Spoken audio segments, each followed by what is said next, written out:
할렐루야. 아멘. 오늘도 우리 히즐라이프 처치는 하나님께 최고의 예배를 드리길 소망합니다. 한 주 동안 회심의 삶, 그리고 회심의 삶 안에 있는 특징 여러 가지가 있을 텐데, 특히 이 겜과 그 애의 삶을 살고 계셨습니까? 한 주 동안 어떻게 지내셨습니까? 우리 히즐라이프 처치가 함께 모인 지 곧 1주년이 됩니다. 코로나로 이전보다 활동량이 많이 줄어들었지만, 그런데도 불구하고 시간은 점점 빠르게 지나가고 있는 것 같습니다. 대림절 넷째 주를 맞이한 12월 20일 오늘, 여러분들의 삶은 올해 첫 번째 주 예배를 드렸었던 1월 5일 드렸었던 예배 그 이후에 어떻게 지금 우리의 삶은 어떻게 변해가고 있습니까? 우리가 그리스도인으로 성장하면서 또한 그리스도인으로 한 걸음 한 걸음 나아가고 있습니까? 저는요, 이렇게 말하기 전에 제가 스스로 한번 돌아봤어요. 나는 어떻게 살았는가? 참 많은 일들이 있었던 것 같습니다. 이제까지 어떻게 알려져 있는 큰 교회에서 부교육자로 생활하다가 가정교회 이제 개척을 시작해서 정말 여러 가지 일들이 있었죠. 그래서 제가 여러분들에게 말을 다 하지 못했던 정말 수많은 일들이 있었던 것 같습니다. 당연히 올해에 많은 일들을 얘기할 수 있을 텐데, 그 중에서 코로나19는 당연히 빼놓을 수 없을 것입니다. 그런데 이 코로나19를 제외하고서라도 너무나 많은 일들이 있었죠. 제가 모든 순간순간을 다 기억할 수는 없지만 전체적으로 평가한다면 평탄하지는 않았어요. 쉽지 않았습니다. 매우는 아니었지만 어려웠습니다. 그런데 그럼에도 불구하고 어떻게든 살아보려고, 아니 조금 더 자세히 한번 말해보자면 그리스도인으로 살아남으려고 무단히 애를 썼던 것 같습니다. 물론 미진했던 부분도 있죠. 특히 오늘도 보면 여기 새로운 마이크도 있고 또 여러 가지 한번 시도를 많이 해보려고 했어요. 근데 저와 와이프 단둘이 이 모든 걸 하다 보니까 안 되는 것들이 있습니다. 방금 예배 직전까지 계속 지속적으로 노력을 했는데 안 된 부분이 있어서 포기할 부분은 포기하고 지금 다시 시작하는 거예요. 그런데 우리가 너무 이제 예배를 준비하는데 벅차다 보니까 대림절 초가 화면에 들어온지 안 들어온지도 몰랐습니다. 그래서 이렇게 예배 드린 중간에 화면으로 싹 밀어넣는 우리 와이프의 손길이 보였죠. 미진한 부분도 있었습니다. 실수한 부분도 분명히 있었어요. 어떻게 판단을 해야 될까? 어떻게 행동을 해야 될까? 어떤 결단을 내려야 될까? 헷갈리고 굉장히 선택하기가 한순간 한순간이 어려울 때도 분명히 있었습니다. 사람들의 마음을 헤아리지 못해서 아프게 한 적도 있는 것 같고요. 그런데요, 사람들에게 아쉬움을 준 적도 있지만, 일이 잘 되지 않아 실망했던 적도 있지만, 그럼에도 불구하고 제가 어떻게든 그리스도인으로 살아가려고 치열하게 제 삶의 자리에서 노력했던 것 같습니다. 제가 뭐 잘할 때도 있었고 못할 때도 분명히 있었겠죠. 그런데도 불구하고 제가 다시 정신 차리고 그리스도인으로 살아가려고 노력했었던 이유는 뭐냐면 단 한 가지예요. 제 삶의 목적과 방향성이 정해져 있기 때문입니다. 히즐라이프와 하나님 나라. 제 머릿속에는 교회와 하나님 나라밖에 없다고 제가 누누이 주변 분들에게 강조해요. 세뇌시키는 겁니다. 그리고 그분들에게도 말을 하면서 제가 스스로 다시 돌아보는 거예요. 내 머릿속에는 무엇만 있어야 되느냐? 교회와 하나님 나라만 있어야 된다. 내가 음식을 먹는 이유, 내가 가정에서 열심히 섬겨야 되는 이유, 교회를 섬겨야 되는 이유, 제가 일을 하면서 사람들을 만나는 그 이유, 모든 것들은 다 교회와 하나님 나라를 위해서 하는 것입니다. 그것을 잊지 않는 것이죠.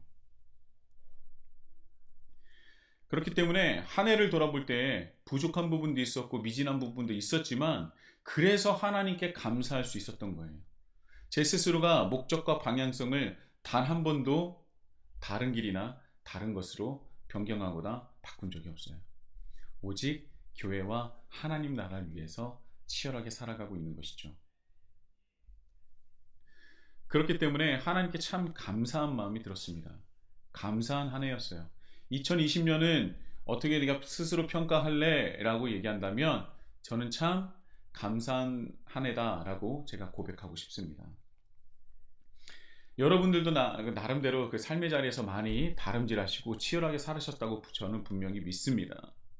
그런데요, 우리에게는 2020년이 끝이 아니에요. 우리는 이제 한 해를 마감하면서 여러 가지를 돌아보고 있지만 우리가 여기서 잊지 말아야 될 한 가지가 무엇이냐? 2020년이 끝이 아니라 또 다른 시작을 준비해야 되는 시간이라는 것입니다. 우리에게 다가오고 있는 2021년을 절대 잊어서는 안 돼요. 2020년은 끝나는 것이 아니라 2021년이 시작되는 시기입니다. 그리고 이제부터 2021년을 향한 카운트다운이 이제 시작이 되겠죠. 우리 히즐라이프 처치는 2020년의 마무리를 하나님께 감사함으로 마치고요. 또한 하나님께서 더 나아가서 우리에게 맡기실 2021년을 감사함으로 준비하셔서 이전보다, 그러니까 2020년보다 2021년이 보다 성숙하고 보다 한 걸음 나아간 그리스도인으로 성장하시기를 예수님의 이름으로 축복합니다. 자, 많은 목사님들이 설교를 할 때요, 시작할 때 성도들의 그 딱딱해진 그 마음을 좀 어루만지고 또 부드럽게 하기 위해서 하시는 것들이 있는데 바로 성도들끼리 인사시키는 거예요. 목사님들이 이렇게 말씀하시지 않습니까? 자, 성도 여러분, 앞뒤 좌우에 있는 분들이랑 한 인사해 보시라고. 사랑합니다. 감사합니다. 축복합니다. 근데 이럴 때 꼭 한마디 더 하세요. 아니, 인사하는데 그렇게 인상 쓰지 마시고 웃으면서 다시 한번 인사해 보라고. 그런데요, 지금 우리 이 시간에는요, 앞뒤 좌우 사람을 볼 사람이 없습니다. 볼 사람이 없어요. 시대가 코로나19 때문에 앞뒤 좌우를 봐야 아무도 없습니다. 물론 가족끼리 예배 드리신 분들은 있겠지만 지금 홀로 예배 드리신 분이 대부분이지 않습니까? 앞뒤 좌우에 아무도 없죠? 그렇다면 이 시간은 우리 스스로에게 인사를 한번 해봅시다. 자기 이름을 두고 관수야, 유진아 스스로 부르면서 관수야 사랑한다, 관수야 고맙다, 관수야 축복한다. 이렇게 한번 스스로에게 한번 인사해 보세요.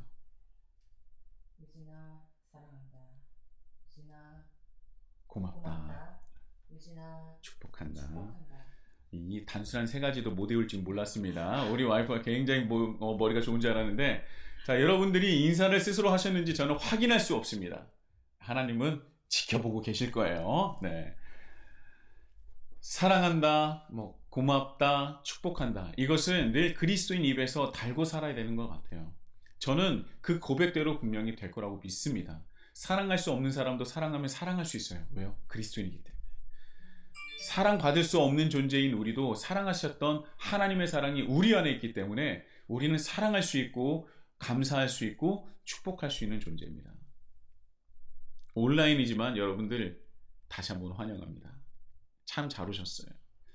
오늘 분명히 하나님께서 예배를 기뻐 받으실 것입니다. 3주 전부터 제가 온전한 회개와 온전한 회개에서 이어지는 회심의 삶에 대해서 말씀을 전했죠. 온전한 회개는 반드시 회심으로 이어질 수밖에 없다. 그리고 그 회심은 어떻게 증명하느냐? 변화된 우리의 삶으로 증명이 된다. 이것까지 말씀을 참 많이 드렸어요. 이제는 제가 온전한 회개하면 회심이 바로 나와야 돼요. 온전한 회개했는데 거기서 끝나버리면 문제가 있는 겁니다. 온전한 회개 뒤에는 분명한 변화된 회심의 삶이 있다는 것이죠. 그래서 구체적으로 그렇다면 어떤 모습이 내 삶 속에서 드러납니까? 첫 번째는 깸이었고요. 그리고 저번 주에 말씀드렸었던 바로 애타는 마음, 애탐, 이것이 두 번째였습니다. 이 깸의 말씀이라고 말씀을 드렸었는데, 깸이라는 것은요, 파괴적인 깸이 아니에요. 모든 것을 가루로 만들어버리고 없애버리고 무너뜨린다라는 그 의미보다는 변화와 회복의 관점이다 라고 말씀을 드렸었죠. 특히 본질을 회복해야 된다고 말씀을 드렸었어요. 깨어진 세상에서 그리스도인 우리도 똑같은 깨어진 세상에서 살아가고 있지만 그러나 똑같은 깨어진 세상 안에서 똑같이 깨어진 파편으로 살아가는 것이 아니라 혹여라도 내 안에 깨어진 파편의 모습이 있다면 그것을 과감히 도려내고 그것을 깨어버리고 본질이신 하나님과 하나님의 정의와 그리고 하나님의 섭리로 돌아가는 것. 그런데 내가 돌아가는 그 변화가 끝이 아니라 그 변화가 나로 시작돼서 다른 사람들이나 다른 공동체에 선한 영향력을 미치는 것. 그래서 하나님의 정의와 섭리인 우리가 지켜야 할 본질이 비본질이 된 곳에서 다시금 본질로 돌아오게 하는 존재. 그것이 바로 겜이라고 말씀을 드렸었습니다. 겜으로써 비본질을 깨어버리면 본질을 회복하게 되죠. 본질을 다시 회복하는 겁니다. 그러면 그때 무엇이 보이기 시작하느냐? 하나님의 마음이 보이기 시작한다는 거예요. 세상을 향하신 하나님의 그 애타는 마음이, 그리고 슬퍼하는 마음이, 아파하시는 마음이 깨닫게 된다는 거죠.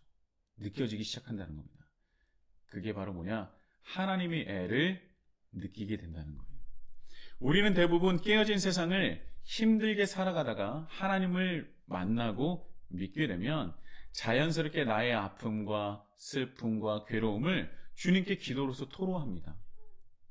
그래서 참 위로와 평안을 누리게 되죠.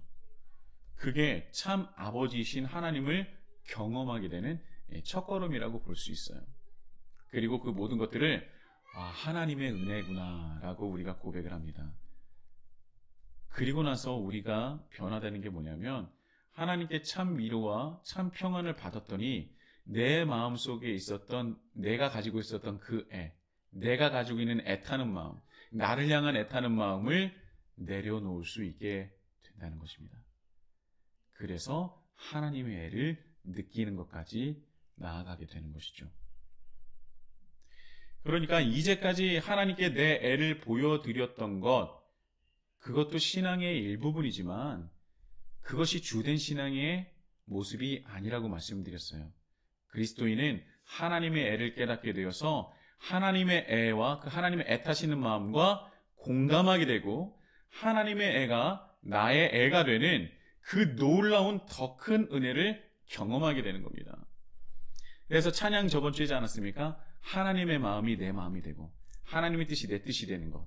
그러니까 하나님의 눈물이 고인 곳에 내 발걸음을 옮기게 해달라는 그 하나님 아버지의 마음에 찬양을 드렸었던 거죠. 내 원함과 바람에 멈춰있는 신앙이 아니라 하나님의 원하심과 바라심에 동참하여 주님과 함께하는 것, 이것이 그리스도인의 삶이며 하나님과의 아름다운 동행이라고 할 수 있는 것입니다. 여러분 기억나실지 모르겠어요. 제가 올해 2월 첫 번째 주, 그러니까 2월 2일 설교와 2월 9일 설교에 아름다운 동행 1, 아름다운 동행 2라는 설교의 제목으로 제가 설교한 적이 있습니다. 그게 벌써 10개월 전이에요. 어마어마하게 시간이 많이 지났죠. 제가 그 설교를 준비하면서 그래, 내가 이렇게 설교하고 말만 할 것이 아니라 내가 이렇게 살아야지, 내가 먼저 이렇게 하나님과 동행해야지 하면서 제가 눈물을 흘리며 준비했던 기억이 나더라고요. 내가 12월이 됐는데 그동안 아름다운 동행을 이루었나. 그래서 스스로 돌아보는 시간을 가졌던 것 같습니다. 우리 히즐라이프 처치는요, 겜과 애를 회복하셔서 성숙하고 온전한 그리스도인으로 성장하시기를 예수님의 이름으로 축복합니다. 그게 바로 우리 그리스도인들이 누릴 가장 큰 은혜라고 생각해요. 오늘은 겜과 애에 이어서요, 말에 대해서 은혜를 나눠보려고 합니다. 흔히 기독교는요, 말의 종교라고 얘기하죠. 예전에 기독교라고 하면 사람들이 뭐라고 얘기했냐면 말 잘하는 말쟁이라고 했어요. 말꾼이라고 그랬어요. 이 기독교인, 그러니까 교회 나가는 사람들은 교회만 갔다 오면 뭐가 늘어요? 이 말이 는다는 거예요. 왜냐하면 기독교는 말의 종교이기 때문입니다. 요한복음에서도 요한복음 1장 1절에서도 이런 말씀을 해요. 태초에 말씀이 계시니라. 이 말씀이 하나님과 함께 계셨으니 이 말씀은 곧 하나님이시라. 사도 요한은요, 예수님을 로고스, 즉 말씀이라고 표현했어요. 예수님이 말씀이시라는 거예요. 태초에 말씀이 계셨는데 이분은 하나님과 함께 하셨고, 그런데 또 함께 하신 그분이 곧 하나님이시라. 그분이 하나님이시라는 거예요. 예수님이죠. 예수님을 말씀으로 표현한 이유는요, 그 당시에 그리스 철학에 큰 영향을 받고 있었던 당시 사람들에게 예수님을 가장 효과적으로 표현하는 방법이었기 때문입니다. 그리스 철학에서 말씀이라는 것, 즉 로고스, 헬라어로, 그리스어로는 로고스인데요. 이 로고스는 그들이 생각하기에 세상을 이루는 가장 근원적 원리이자 이치라고 생각을 했어요. 또 그렇기 때문에 또 예수님을 말씀으로 표현한 것이 아니라 예수님께서 곧 말씀이시고 하나님이시다라는 그 신앙적 고백이 사도 요한에게 깊숙이 있었다는 것입니다. 그래서 요한이 너희들이 최고로 알고 있는 그 로고스가 세상의 근원적인 원리라고 알고 있는 이치라고 알고 있는 그 로고스가 바로 누구냐? 예수님이라고 그 당시에 살아가고 있는 모든 사람들에게 핵폭탄과도 같은 어마어마한 복음을 전한 거예요. 어떻게 해요?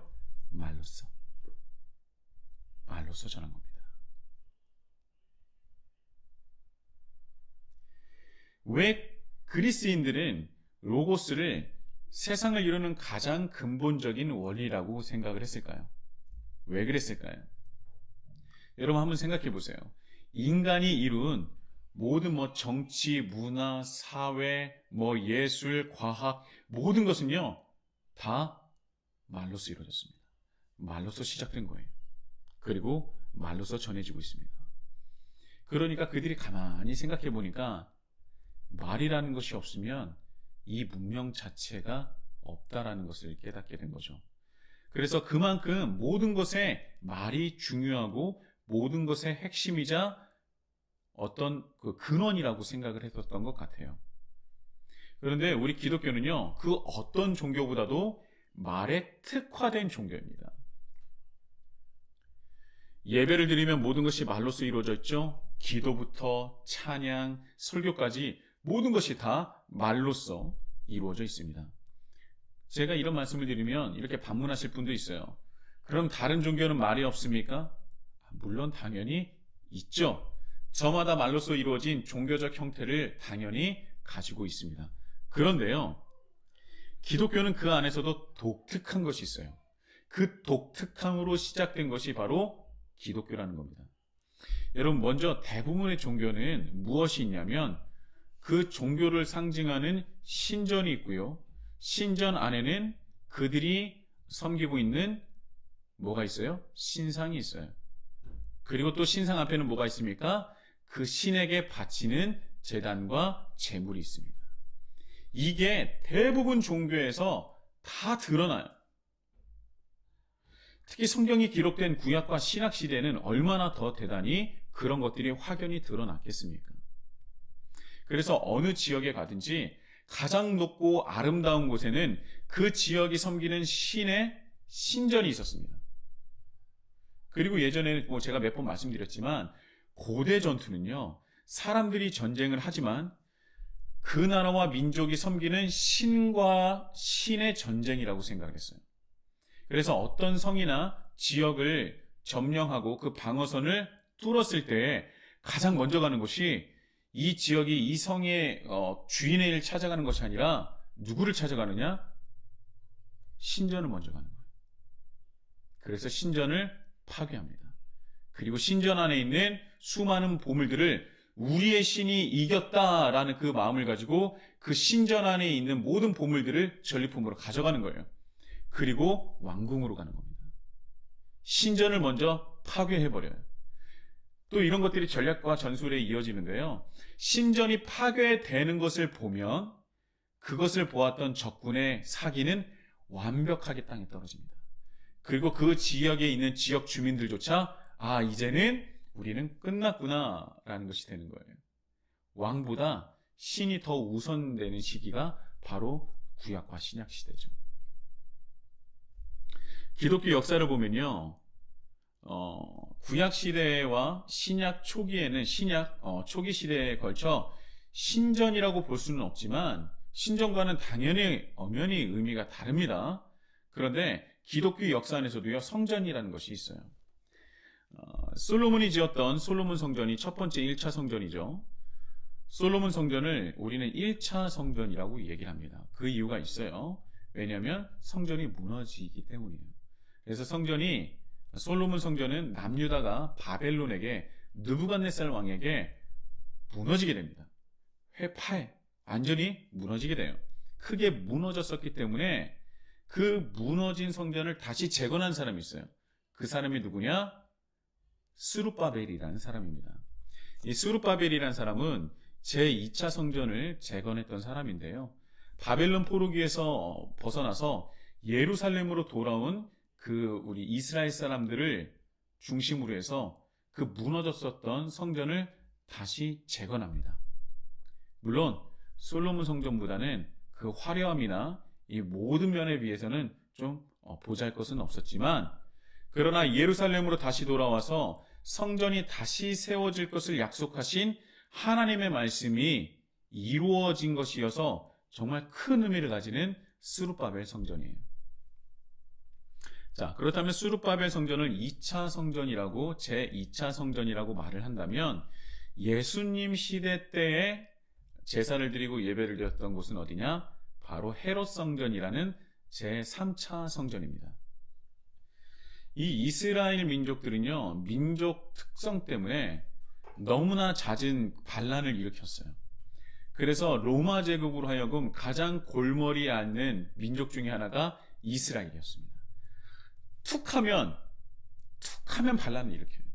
가장 큰 건 이제 어떤 종교적인 문제, 신앙적인 문제가 딱 결부됐을 때, 부딪혔을 때 이스라엘 백성들은 타협하지 않습니다. 그래서 계속 지속적으로 반란이 일어나고 또 반란이 일어났던 거예요.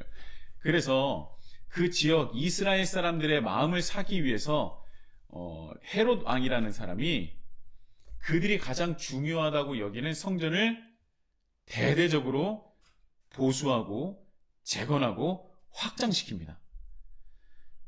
그래서 실제로 헤롯 성전이라고 불리는 제3차 성전은요, 규모 면에서는 가장 컸어요. 근데 여기서 이제 성전에 대해서 이제 말씀을 이제 한마디 첨언해 드린다면, 유대교에서는요, 지금까지도 1차, 2차 성전은 있지만 3차 성전은 없었다라고 얘기를 합니다. 그리고 스룹바벨이 솔로몬의 성전을 완벽하게 재건하지 못했었다라고 생각을 해요. 왜냐하면 그 이유는 이 성전의 완전한 회복은 그들이 아직도 여전히 기다리는 메시아가 강림해서 제3차 성전을, 솔로몬의 성전이 있었던 그 시기로 그 영광을 다시 회복하실 것이다 라는 그것을 아직까지 믿고 있기 때문에 유대인은 아직도 2차 성전이 마지막이라고 생각합니다. 근데 우리는 당연히 3차 성전을 얘기하고 있죠. 근데 제가 왜 1차부터 3차까지 이르는 성전의 역사를 말씀을 드릴까요? 제가 1차부터 3차까지의 성전의 그 역사를 간단하게라도 여러분들에게 말씀드린 이유는 기독교의 역사, 그리고 구체적으로 말을 한다면 교회의 역사가 오히려 이 성전이 완전히 무너지면서부터 시작했다고 해도 과언이 아니기 때문입니다. 자, 여러분, 제가 이렇게 얘기했다고 해서 성전 모독이다, 하나님을 모독했다라고 여기실 분도 있을지 모르겠지만, 여러분, 역사적으로요, 70년경에 이스라엘 지역에 대대적인 민족 반란이 일어납니다. 로마 입장에서 볼 때 이스라엘 사람들이 저토록 반란이 자주 일어나고 독특한 민족성을, 그 정체성을 가지고 있는 이유가 뭐냐라고 봤을 때 그들의 신앙이 문제다라고 생각을 했던 거예요. 그래서 그들의 신앙을 없애버리기 위해서 제3차 성전인 헤롯 성전을 로마 장군인 티투스가 완전히 그 말 그대로 완전히 없애버립니다. 헤롯 성전이 완전히 없어져요.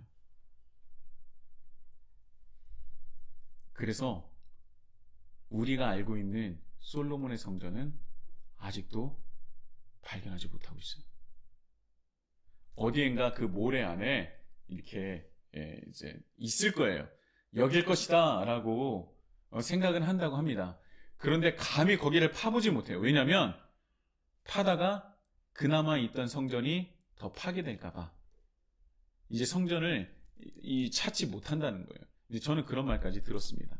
완전히 로마가 이 너무나 독특한 신앙을 가져서 맨날 자주 반란을 일으키는 이스라엘 그 나라를, 그 지역을 초토화시켜버린 거예요. 그리고 그들의 정체성의 근간인 성전을 완전히 무너뜨린 겁니다. 그런데 여기서 교회의 역사가 시작된다는 거예요. 굉장히 재밌지 않습니까? 자, 무엇을 중심으로 교회가 태동하고 시작되었습니까? 말을 중심으로 교회가 시작되고 퍼져나가기 시작했던 거예요. 그들이 예배를 드렸던 성전이 사라졌습니다. 무너져 버렸어요. 민족의 정체성을 상징했던 그 성전이 사라져 버렸습니다. 그때 반란을 진압하기 위해서 이건 추정치지만 20만 명이 넘는 이스라엘 백성들이 죽었다 그래요. 어마어마한 살육이 일어난 겁니다.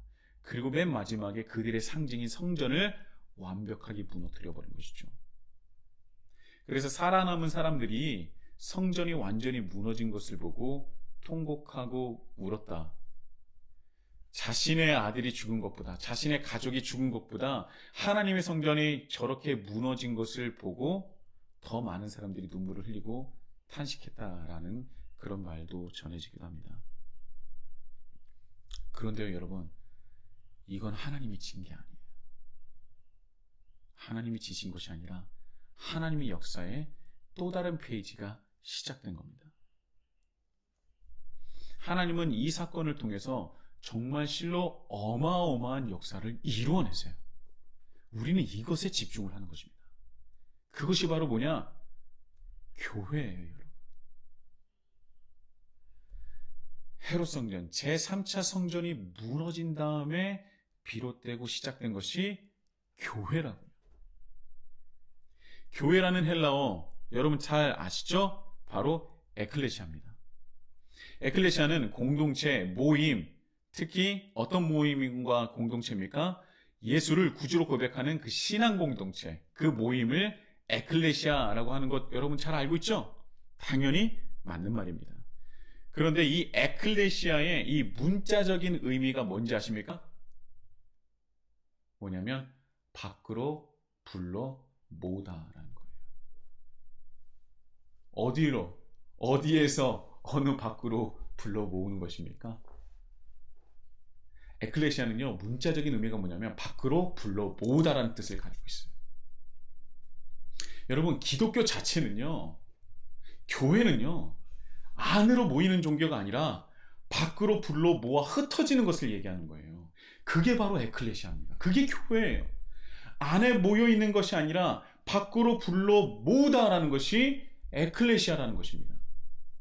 그 당시 기독교를 제외하고 모든 종교는요, 안으로 불러들이는 종교였어요. 신전 안으로, 신상이 있는, 제단이 있는 제사를 드리는 신전 안으로 모으는 종교가 거의 대부분의 종교였지만, 기독교는요, 그곳에서 나가서 밖에서 불러 모으는 종교였다는 거예요. 안으로 모이는 종교가 아니라 기독교는 밖으로 나가는 종교였습니다.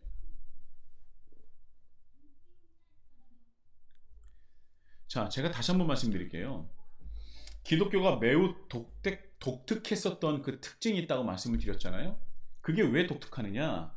제가 이전에 있었던 모든 종교는 뭐가 있다 그랬어요? 첫 번째, 신전이 있고, 두 번째, 그 안에 신상이 있고, 그 안에 또 제단이 있다 그랬잖아요. 제사를 드린다고 했잖아요. 그것은 지금도 마찬가지입니다. 우리가 지금 종교라고 생각하면 연상되는 바로 그런 것들이 지금도 존재해요. 안으로 들어가 모이는 종교죠. 그런데 기독교는 반대라는 거예요. 밖으로 나가서 헤쳐 모여 라고 하는 것이 기독교라는 것입니다. 그리고 그들이 밖으로 나가서 전하기 시작하는 거예요. 바로 복음을 전하는 것이죠. 어떤 무기를 가지고? 말이라는 무기를 가지고 복음을 전하기 시작합니다. 하나님의 말씀, 그리고 그 복음을 전하기 시작하는 거예요. 당신이 그토록 기다렸었던 메시아가 이미 이 땅에 내려오셨어요. 그리고 그분이 하나님 나라를 이미 시작하셨습니다. 여러분들 기뻐하셔야 됩니다. 메시아, 그분이 바로 예수 그리스도시다. 여러분, 이렇게 제가 간단하게 그때 그 당시 그분들이 이렇게 간단하게 말씀을 전하시진 당연히 않았겠죠. 더 구체적으로 자기 삶을 비추어서 자기가 직접 봤었던 예수님과 그분이 하셨던 말씀을 더불어서 굉장히 강력하게 말씀을 전했을 거예요. 여러분, 성전은 무너졌지만 하나님은요, 말로써 복음화되어 이전보다 더욱 강력하게 하나님께서는 스스로 세상에 드러내셨습니다. 그리고 하나님 나라가 거침없이 확장되기 시작했던 거예요. 성전이 무너져서 끝난 것이 아니라 또 다른 역사의 하나님의 역사가 시작된 것입니다. 그게 바로 에클레시아 교회라는 것이죠. 하나님 나라를 여전히 확장하고 계셨던 거예요. 하나님은 성전 안에만 머물렀던 분이 아닙니다. 오히려 성전 안에 머물러 계시기를 원했던 것은 하나님이 아니라 이스라엘 백성들이었는지도 몰라요. 성전 안에만 머물기를 원했었던 이스라엘 백성들을 밖으로 내보내신 분이 누구냐? 바로 우리 하나님 아버지라는 것입니다. 그래서요, 신약 성경 중 상당 부분이 성전이 무너진 70년 이후에 쓰여졌어요. 왜 그랬을까요? 전해야 되니까요. 말로써 전해야 되니까요. 그런데 말로써 전하다 보니까 보다 정확하고 확실하고 그리고 빠르게 전하기 위해서 성경이 쓰여진 것입니다. 하나님 나라가 막 확장되고 있는데 하나님을 믿는 사람들이, 예수님을 구주로 메시아로 고백하는 사람들이 많아지는데 이들에게 전할 사람이 부족한 거예요. 그래서 뭘 써요? 말을 기록된 성경 말씀을 기록하게 되는 겁니다. 성전이 무너진 것이 끝이 아니라. 근데 여러분, 여기서 재밌는 것이 한 가지 더 있어요. 기독교도 이렇게 굉장히 갑작스럽게 확 퍼지기 시작했는데 중요한 거는 유대교 또한 성전이 무너진 뒤로 말씀으로 굉장히 눈부신 발전을 이루게 됩니다. 비록 그들이 보는 말씀은 구약 성경뿐이지만 성전이 무너진 뒤 그들이 고민하기 시작하는 거예요. 야, 성전이 무너졌는데 이제 우리는 어디서 예배를 드려야 되는 거야? 우리는 어떻게 예배를 드려야 되고 어떻게 모여야 되는 거야? 이런 충격적인 시기에 그렇다면 우리는 어떻게 하나님께 더 예배를 잘 드릴 수 있고 또 어떻게 하나님을 더 잘 믿을 수 있을 것인가? 그것을 고민하기 시작했다는 거예요. 그래서 드디어 바리새인들과 율법학자들이 하나님의 말씀을 다시 심도 있게 깊게 연구하기 시작합니다. 보기 시작하는 거죠. 그래서 그들의 말씀의 깊이가 더욱 깊어지기 시작해요. 그래서 유대교 또한 성전 안에 머물러 있는 것이 아니라 말로써 전하는 교육이 굉장히 강력하게 발전합니다. 이 교육이 뭐냐? 그 유명한 유대인의 교육법이에요. 성전뿐만 아니라 이 가정교육이 더 강화되기 시작합니다. 부모들이 직접 자녀들의 신앙교육을 시작한 거예요. 예전에는요, 성전 안에서만 그 신앙교육이 다 이루어지지 않고 물론 가정에서도 신앙교육이 있었지만 성전이 무너진 뒤로 가정교육이, 유대인 교육법이 굉장히 확대됩니다. 그래서 끊임없는 반복, 이 가정 안에서 신앙교육과 여러 가지 교육들을 이 가정 안에서 끊임없이 반복하게 되는 거예요. 그 아이들이 가장 많은 시간을 함께하는 분들이 누굽니까? 부모님이잖아요. 그러니까 부모님들이 계속 지속적으로 그들에게 신앙교육을 하기 시작했다는 거예요. 이것이 바로 유대인의 교육법이죠. 가정 안에서 말로써 끊임없이 교육하는 겁니다. 그런데 여기서는 또 하나 발전되는데 일방적인 말이 아니라 서로 대화와 토론으로 통해서 신앙교육이 점차 굉장히 발전되고 어마어마한 그 신앙으로 똘똘 뭉치게 됐다는 것입니다. 성전에 있을 때는 바리새인들과 율법학자들이 그런 말씀과 이 모든 것을 독점하고 그들이 어떤 교육적인 것을 전담했다면 성전이 무너진 뒤로는요, 가정교육이 더욱더 강해졌다는 거예요.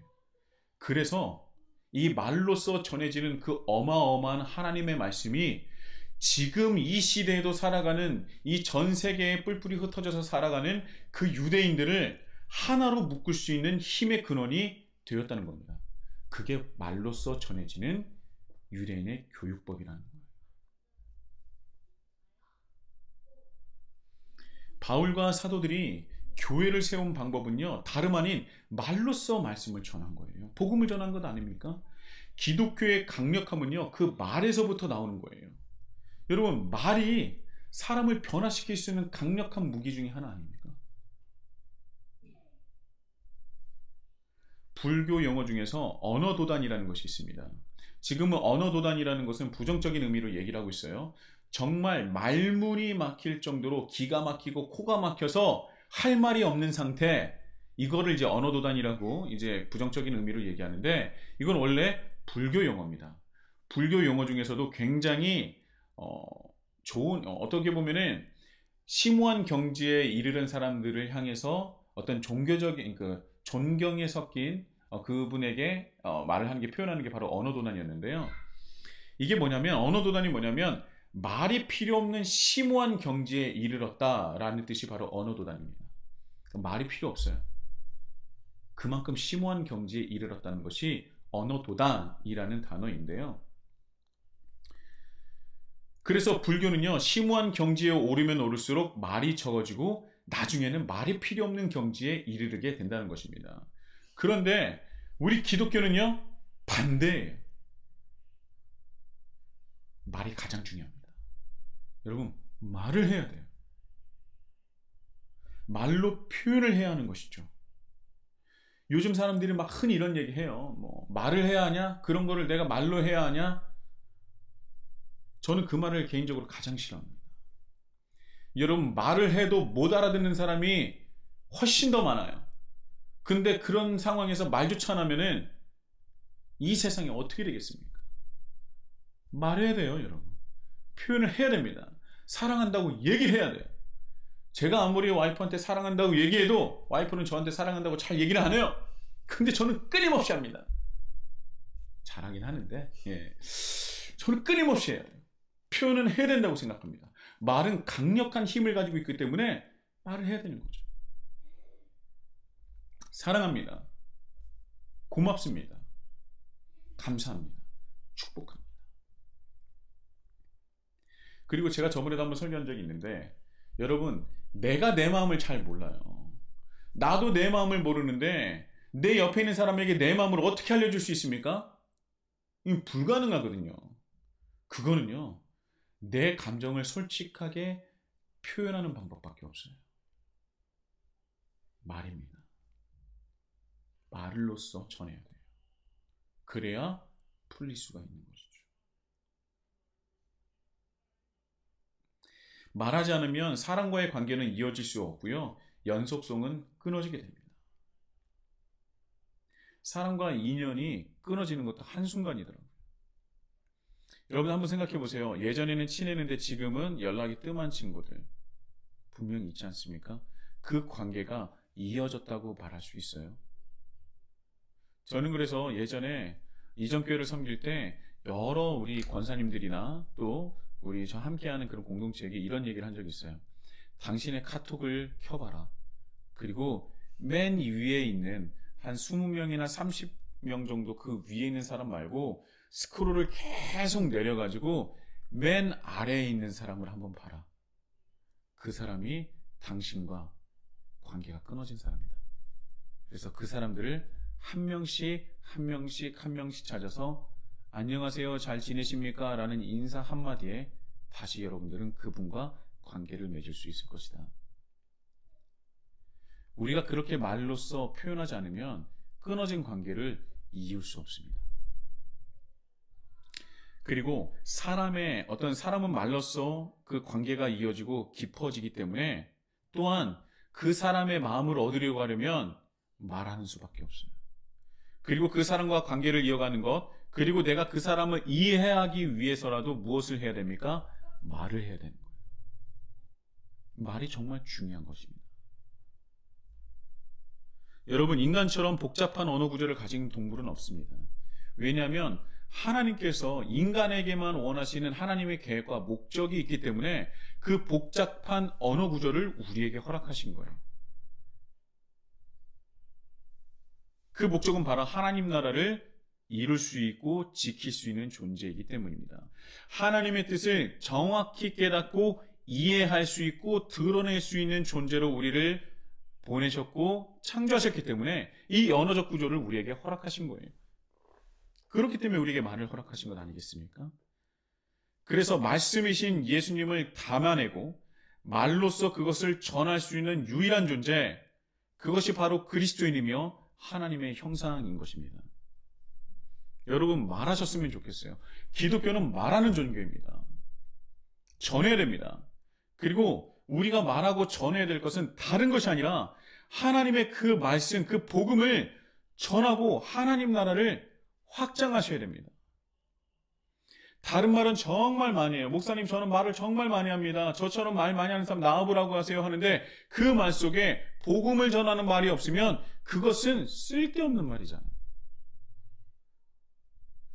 쓸데없는 이 단어를 안 쓰려고 그랬는데 그 말은 헛된 말이잖아요. 정말 우리가 전해야 될 그 말은 무엇이냐? 하나님의 말씀, 그 복음 아니겠습니까? 오늘 말씀 20절에 보면요, 헬라인에게도 말하여 주 예수를 전파하니 라는 말씀이 있습니다. 헬라인에게 무엇으로 복음을 전했느냐? 말을 하면서 전했어요. 그들은 헬라인을 모르는 사람들입니다. 같이 살고는 있었지만 그러나 그 사람들을 잘 몰라요. 민족 중심으로, 같은 민족 중심으로 살아갔던 이 시기에 다른 민족, 타민족 사람들은 그렇게 왕래가 크지 않지 않았습니까? 그런데 그들이 직접 헬라인에게 가서 말로써 복음을 전했더니 어떤 일이 일어납니까? 주의 손이 그들과 함께 하심에 많은 사람들이 주를 믿고 주께 돌아오더라. 이것이 우리가 존재하는 이유 아니겠습니까? 우리가 복음을 말로써 전하면 분명히 주의 손이 우리와 함께 하셔서 주의 손으로 주님께 다시 돌아오는 수많은 사람들을 우리에게 허락해 주실 줄 믿습니다. 복음을 전하는 것은 어려워요. 그런데 우리가 이전보다 더 복음을 전하는 것에 어려워하는 이유가 무엇인지 아십니까? 복음에 관련한 말을 우리는 너무나 아껴서 하면서 살아요. 복음을 전하는 것도 했던 사람이 하는 겁니다. 안 했던 사람은 갑자기 하려면 여기에 말에 탁 걸려서 안 나와요. 그만큼 우리는 복음을 전하는데 굉장히 인색해져 있다. 그리고 복음을 전하는데 매우 낯설어한다. 우리만이 복음을 전할 수 있는 존재인데 우리 자체가, 그 유일한 존재가 복음을 전하기 낯설어한다. 이 말 자체가 굉장히 큰 문제가 있다는 얘기예요. 여러분, 하나님에 대해서, 예수님에 대해서, 복음에 대해서, 또 더 나아가 교회에 대해서 자부심을 가지십시오. 교회는요, 굉장히 독특한 종교입니다. 다시 한번 말씀드릴게요. 수많은 종교는 신전이 있고 신상이 있고 제단이 있어요.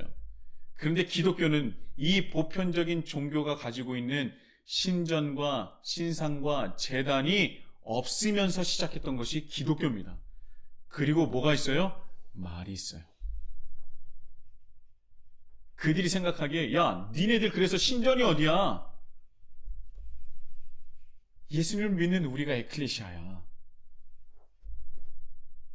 그럼 난 뭘 보고 기도해야 돼? 저 하늘에 계신 하나님께 기도해. 이게 기독교라고요, 여러분. 신전을 화려하게 지을 필요 없어요.